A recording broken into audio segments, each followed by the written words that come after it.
Let's stick with the economy now and add another big name to the list of bankrupt companies. The parent company of Chuck E. Cheese has filed for Chapter 11 bankruptcy this morning, calling the pandemic, quote, the most challenging time in its history. Now, of course, it joins a long list of companies turning to the court to reorganize during this time, including GNC, that happened yesterday, J.C. Penney, Neiman Marcus, J. Crew. The list is getting longer. Let's dig deeper into this now with Michael Gapen, Chief U.S. Economist at Barclays. Michael, good to see you again. I want to get to those jobless claim numbers in a moment, but first to those bankruptcies I just rattled off. What does this tell you about the state of the economy? Well, I think it's consistent with what economists would say, that parts of the economy can rebound fairly quickly. They're not all that virus affected, but others certainly won't rebound quickly. Retail, sales, anything that's client facing, 6 to 8 feet apart, restaurants, movie theaters, all of that we think is going to struggle and is in for a much longer term, say, reconstruction project, where it's similar to, say, following the 08-09 financial crisis, where we decided ex post that we had overinvested in housing and finance, and we probably needed to rebalance capital and labor to other sectors of the economy. I think these virus-affected, service-oriented sectors are likely to see that same washout, where we're going to see probably fewer names, and these industries or these sectors will be smaller relative to the overall economy. And at some point, that means somebody will have to step up and file a bankruptcy claim, in essence. And I think that's what you're seeing. It's what we'll call the prolonged washout from COVID.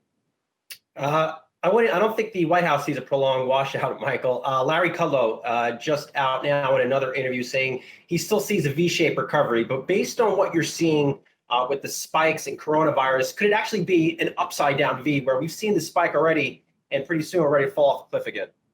Well, that's the downside risk to everybody's forecasting, including ours. And it's essentially, what is the path of the virus? The macro data is important, but the macro data is following the virus data. So new outbreaks, hospitalizations, the death rate, all of that is really the leading indicator for the economy right now. And certainly the evidence is we don't have the first wave under control. It's moved from the Northeast to the South and the Southwest. And we think the risk of 42 states with stay-at-home orders is quite low. We don't think we're going to see that again. But you could certainly see, as you mentioned in the lead, a delayed and the phased reopening of many parts of the economy, or you may see the reimposition of some new controls and a lot of informal social distancing on the part of households and business. So it raises the risk that, yes, you turn the light switch off, activity contracts, you turn it back on, you get the initial bounce.